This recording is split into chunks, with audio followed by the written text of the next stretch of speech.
Hello everyone and welcome back to Let's Play Hearts of Iron 4, the New Order, Last Days of Europe, with me, Alpha Omega, and Empire of Japan. So in the last episode we started the golfing of the Dovakai, which will hopefully finally fix our situation of the government stability, where we are just teetering around 50%. With golfing with the Dovakai and the tea time with the Dosekai both being done, we will get enough political power. We're going to get enough support in the House of Peers to actually be able to start using the political power that we will get from petitioning and the long arm of the Diet to improve our economy. And maybe even do something with Indonesia while we're at that. I'm thinking that we might want to invest one more time into the propaganda campaign and using the public, so we'll burn a bit of that support to get a little bit stronger, but then we're gonna fully focus on the economy again to finish up the reforms, because again, the debt and stuff like that, it's not ideal. While we're gonna soon get an increase in rating, I just don't think it's good. We might want to hit the military austerity as well soon. President Lott overthrown. Harrowing news in Brazil today as President Henrique Lott has been overthrown in a coup d'etat led by his Minister of Defense, General Odilo Diniz. The coup mirrors Lott's own constitutionalist coup back in 1955 and comes as a shock to many who believe Diniz and Lott to be close friends. Lott's deposition is stated by General Diniz to have come due to his unconstitutional actions and attempts to bribe the military. Though it is most likely that it was due to Lott's submission of a bill that sought to limit the military's pervasive influences. Nevertheless, Diniz states that the election will continue and that the military would protect Brazil in the meantime as Lott is brought before a tribunal for his alleged crimes. Odilo Diniz. Duty. That has been the driving force behind every decision of Odilo Diniz's career. As a young officer, it was his sense of duty to the nation that led Diniz to support Getúlio Vargas' rise to power. It was a sense of duty to democracy and the electoral process that led Diniz to stand beside Henrique Lott in the latter's counter-coup to ensure the ascension of President-elect Juscelino Kubitschek. It was his sense of duty that led Diniz to ask his friend and fellow Marshal Lott to stop working with leftist Vargists and not to proceed with the Lott Act. And when Lott refused, Odilo Diniz was compelled by duty to overthrow his former friend and restore order to the nation.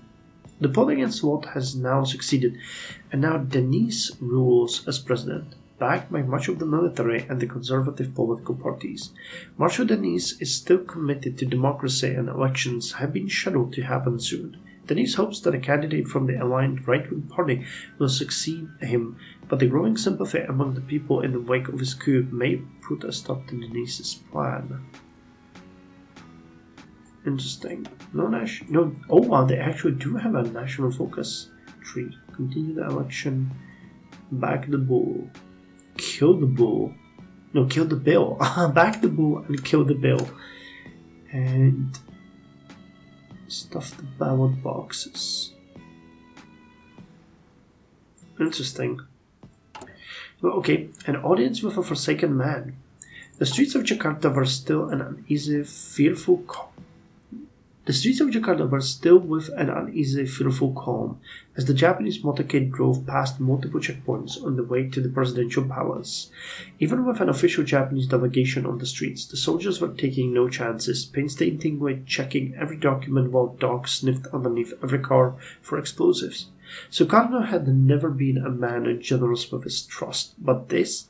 Kawashima's Shojiro could only surmise that his friend has grown far more paranoid since they'd last spoken, when Juanda had still been Prime Minister. You seem calmer than the soldiers outside. Kawashima was reassured to see Sukarno poring over maps, writing notes and orders to add to an ever-growing stack. It's too late to be jumping in shadows, Kawashima, Sukarno sighed, rubbing the heavy bags under his eyes. Now I have to clean up the mess that's left, even if it feels like cutting my own arm off. I sympathize, Kawashima said, grasping for the proper depth of emotion to have in the face of Sukarno's pain. Give me a list of whatever you need, and I'll make sure that it gets back to the highest levels in Tokyo. Everything, Sukarno said, his gaze hardening.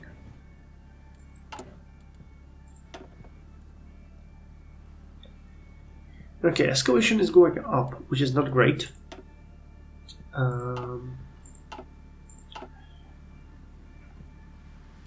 And I think this is the cold part of the conflict. Yeah, insurgency. So once it escalates, a war is gonna break out. So that's when we most likely will be able to get involved. Another industrial robotics. Amazing, that's the one that gives us, the production efficiency and factory output. So now let's get the...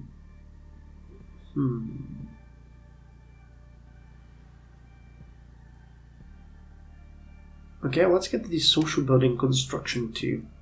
Now more than ever, we have come to realize the sheer power of the simple highway.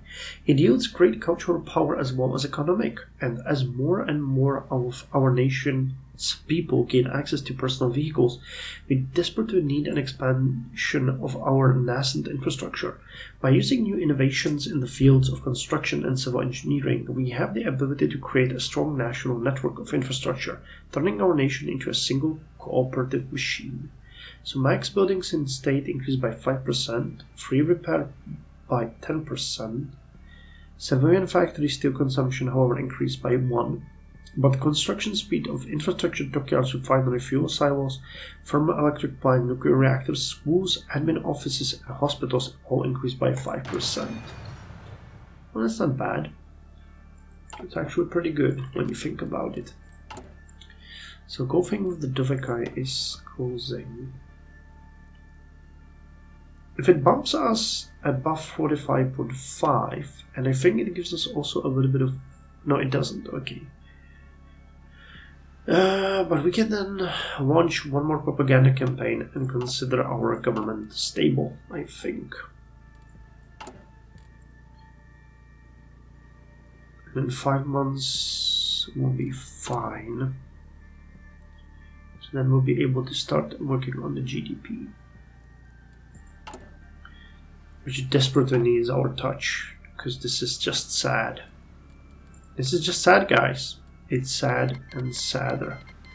The Dirlewanger Brigade declared war on the Ural League. Dirlewanger? Amur is still holding. Can you believe it? They actually made some progress. No, actually they lost a little bit of mountainous area over here. So that's not these guys, right? The Dirlewanger. Samara, nope.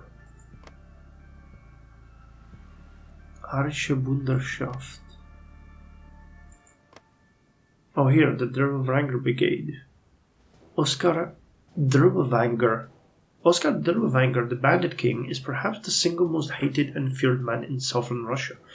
Standing at the head of his men, a collection of rapists, murderers, and savages without equal, he terrorizes all unfortunate enough to call the southern Ural their home.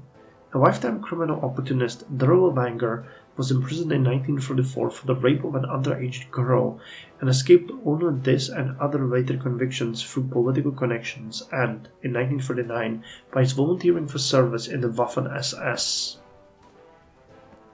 There, his depravity was found to be accompanied by a talent for effective and brutal leadership, resulting in his promotion to command what would become the first iteration of the so-called Dirlewanger Brigade. During the war, this unit, shielded by associations with the SS, committed uncounted atrocities in the eastern campaigns, burning and pillaging its way across Poland and Russia. These actions were repeated in the West Russian War, and that evidence of those actions survives makes it clear that I guess it's a German guy, so that would be Dirlewanger. Yeah, Dirlewanger's brutality and criminality only increased with time. His life changed dramatically, however, in the aftermath of Himmler and the SS's failed coup. Opening fire on the Wehrmacht units that had arrived to disarm and imprison them, Dirlewanger and his men escaped into the Russian winter, eventually carving out a fiefdom in the southern Urals, from which they could pursue their greatest passion, plunder and blood. At this, he and his brigade are all too effective, but Dirlewanger has grown somewhat tired with ravaging nameless villages, and has his eyes set on the two prizes of the region, the city of Orenburg and the facilities on the Black Mountain. He thinks he would very much enjoy burning them to the ground, after taking everything of value, of course. So I hope this guy is shot in the head. That's just horrible. Yeah, okay. Just as we finished reading about them, they're gone. So, good. Good riddance. The Ural League has just disposed of them. Okay. And the world is not gonna cry about that. Okay, golfing with the Dobakai. Perimeter watch. Private First Class Niyashima fought to keep his eyes from drooping as he stood watch in the trenches, staring into the black night outside of the Imperial Army base outside Palembang. The first day had been remarkably quiet. The declaration of rebellion by the Free Indonesian government across Sumatra had been received with utter confusion, at least until the explosion began to ring out from the neighboring city. Nishima and his platoon had been issued full combat gear and told to dig trenches behind the barbed wire surrounding the installation. And then they waited for orders to attack or for rebel attack. Neither materialized, at least at first. The rebels had tried a half-hearted attack a week after the war broke out. The scattered fuselage of gunfire had sent the Japanese sentries running for the trenches, while an errant rocket had blown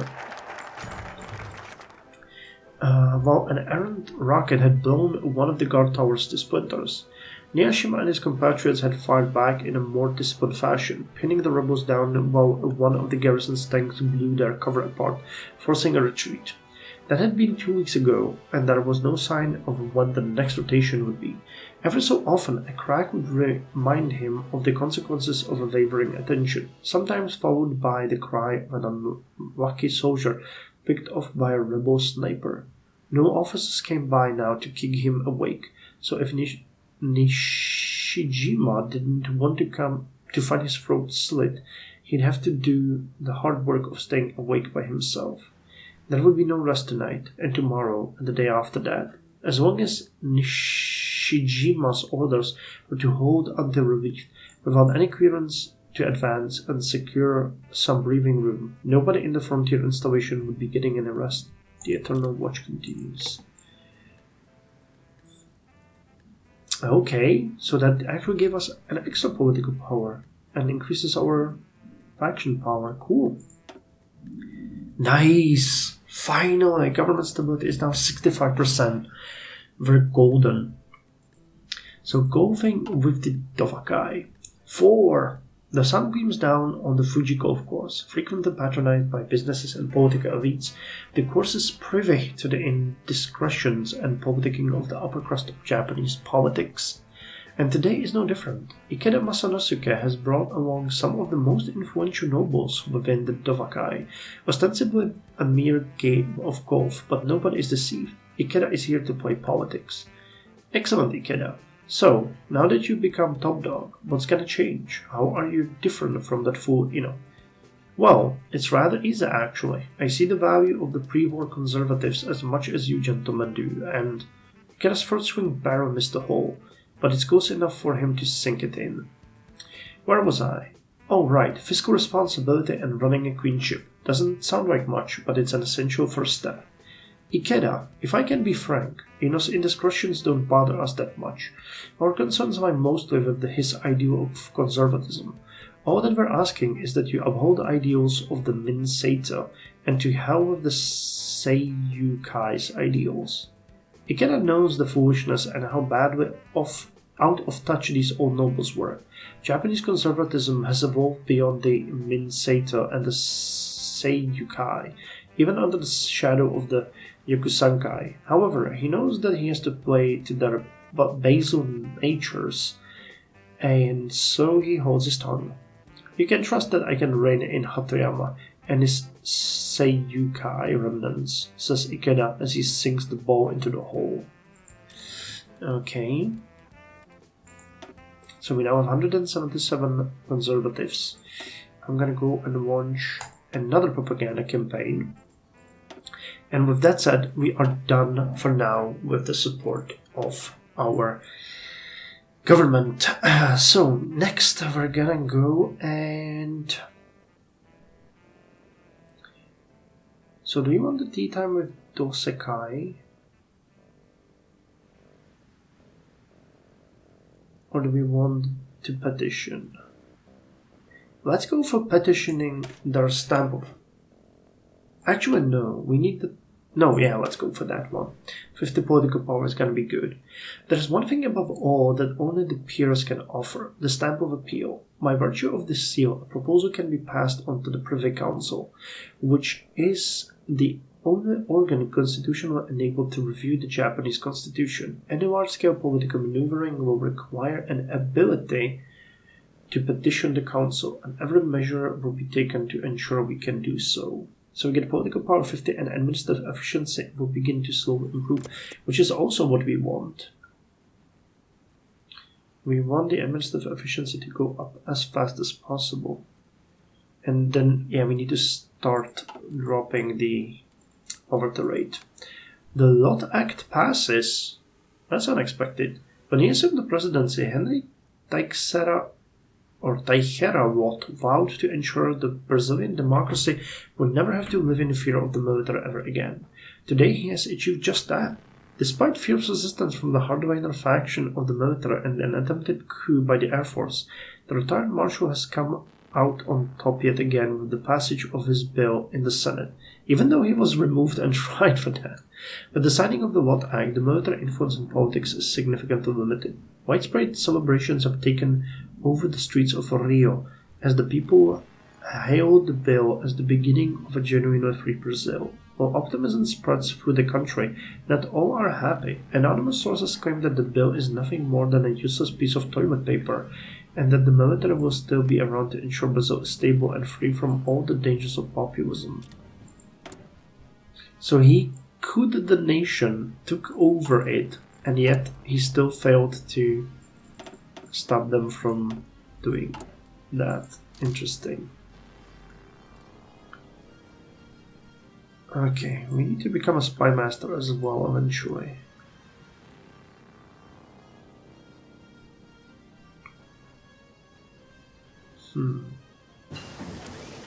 Okay, improved air equipment is finished. Let's go with the global training centers. That's gonna hit our production fairly heavily, but it's gonna be fine.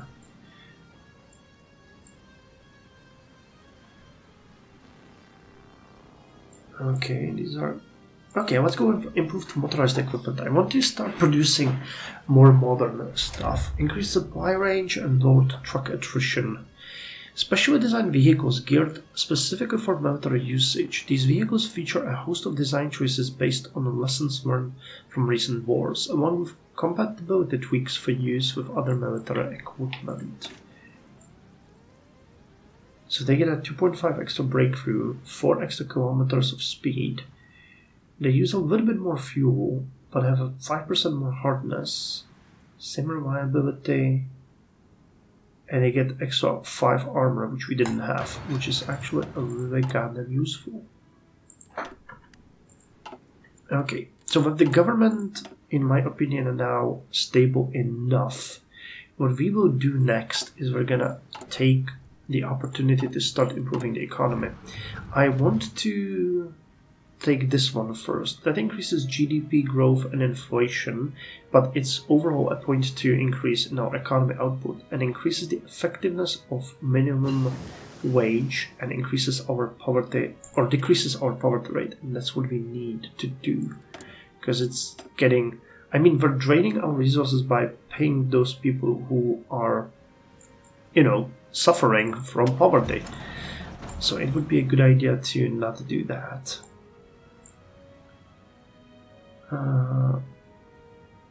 Okay, let's look at the autoloader next.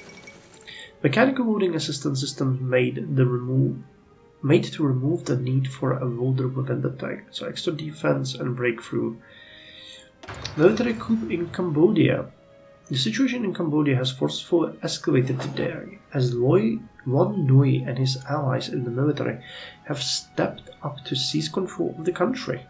The coup was executed whilst now former leader Norodom Sihanouk was on a visit to Japan to secure developmental aid for the country during the riots. With the Sankum dissolved, the kingdom is in a state of flux between a monarchy and a military dictatorship. In response to this, activity from the Khmer Sarai has dramatically increased, as former Sankum members ally with the group. The Oro League declared war on the People's Republic of Magnitogorsk.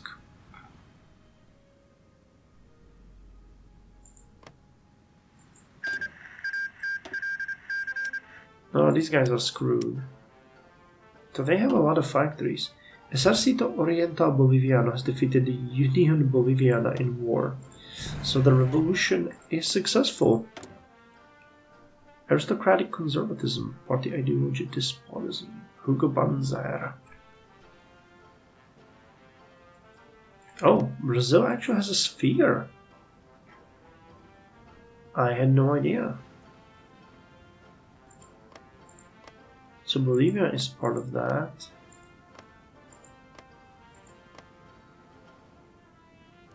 Guyana.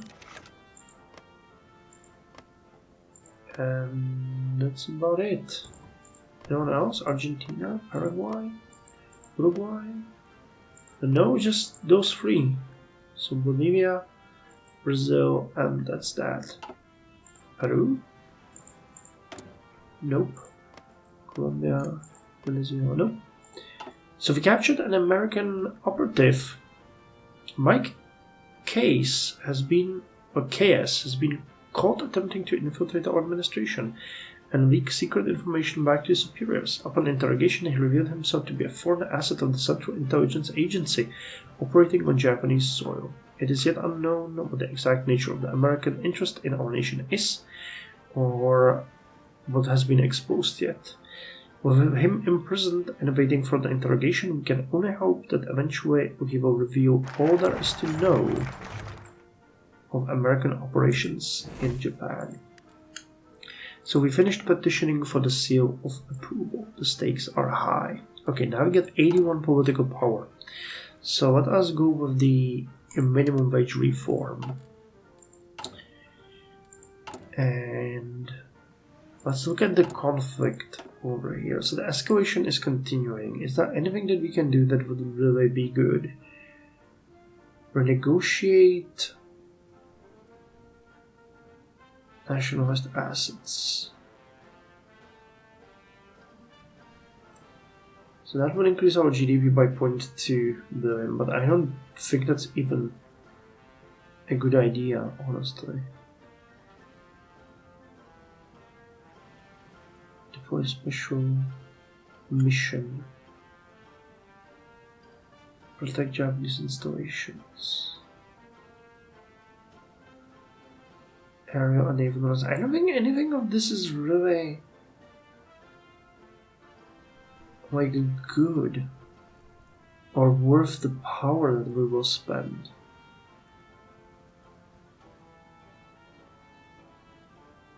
Except this one. This gives them 20 political power, increase our GDP, and they gain 10 stability, which I think is a pretty good choice. But I'm not gonna do any of that right now. We're gonna invest into the economy. And I'm thinking whether or not we want to improve some relations we have. Like maybe with the independence, for example. Or maybe we could just go ahead and use the public to increase our power. Okay, let's do that. It's gonna help us a little bit. We have 177 now. Good. And the rest we're gonna save. The next step we're gonna go with is the tea time with the Dose guy. The Dosekai is one of the two most prominent associations of peers, drawing the lion's share of its membership from the appointed peers, these being mostly senior politicians, scientists, and representatives of the highest income segment of the population. It is also, together with the Dovakai, the perfect vessel for the Prime Minister's influence in the House of Peers. So we get a little bit of political power and a little bit of support. Petitioning their stamp of appeal. The House of Peers is, as already established, the upper house of Japan's bicameral legislature as set by the Meiji Constitution. Constitutionally, it also acts as a counterbalance to the House of Representatives through its ability to veto any bill or act that passes through the House of Representatives, even in the face of parliamentary majority. Any politician that does not earn the favor of the House of Peers is a dead man, doomed to a premiership of vetoes and blocked legislation. Ikeda Masanosuke has been planning his next move against the House of Peers for weeks now. He has secured the remnants of the Minseito in the form of the Dovakai and the Dosekai, but it was inherently easier to win their appeal. After all, Ikeda represents the moderates in the Diet, as well as having a steady following of former pre-war conservatives.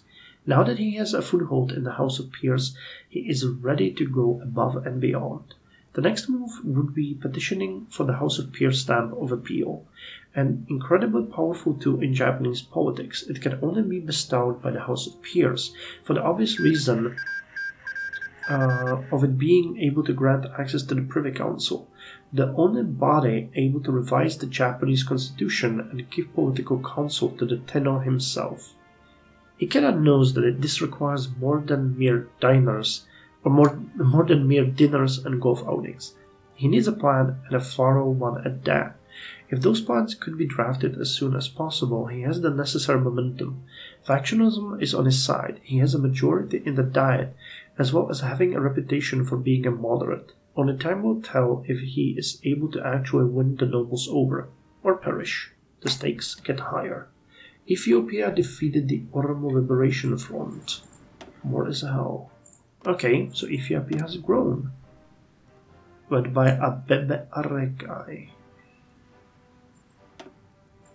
They get one factory. Well, the GDP is 2 billion.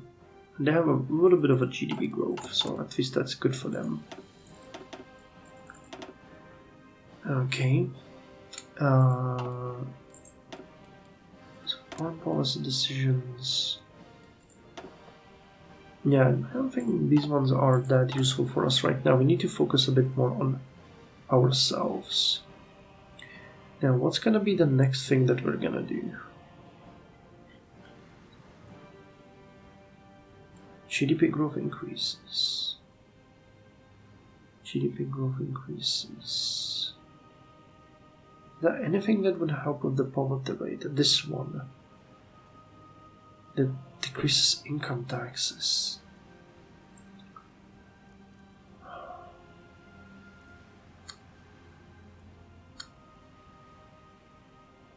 I think we might want to go with this one next. GDP growth increases by 0.25%. We spend a little bit.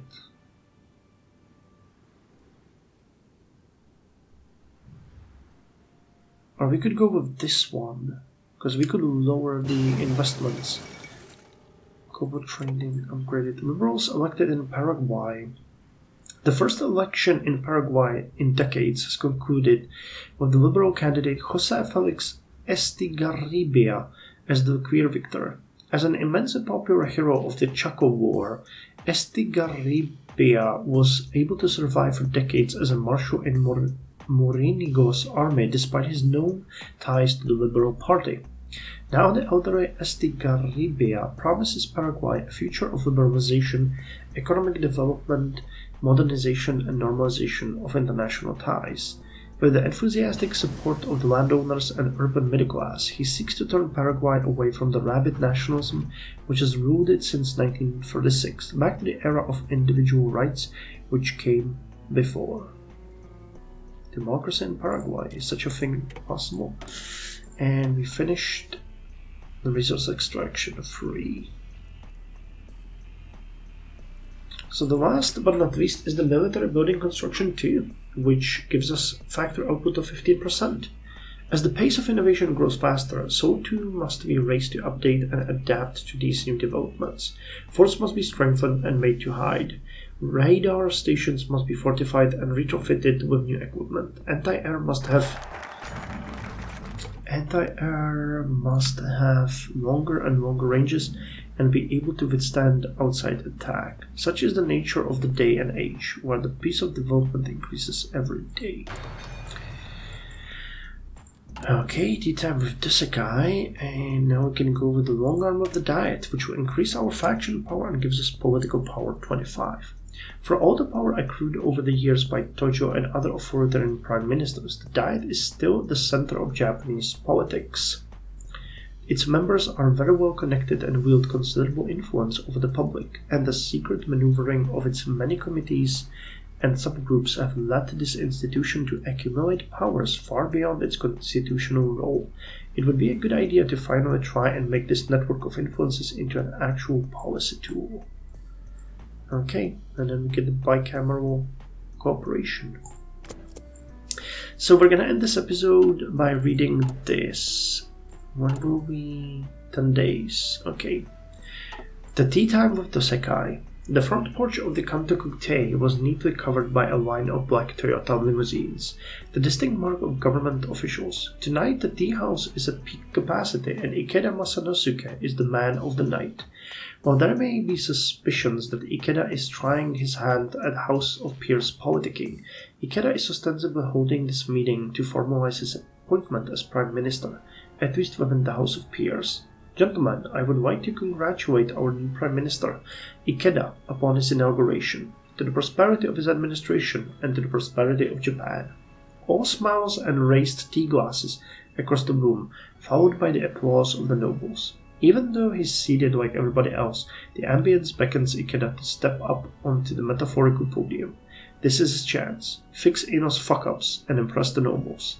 Thank you, and it is an honor to have tea with all of you esteemed gentlemen of the Dosekai.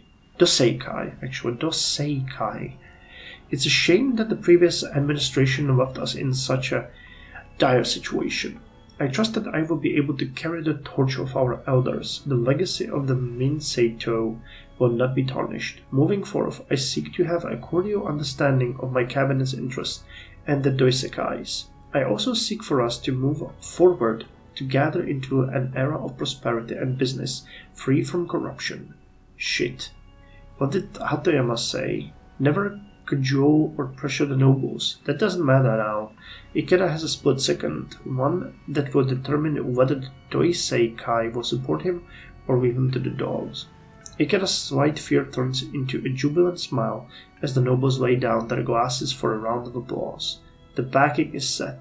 2 down, 2 more quicks to go. Nice, our power increases and we get extra political power. Okay, we're finally starting to stockpile a bit, which we can then pour into the economy. That is looking really good.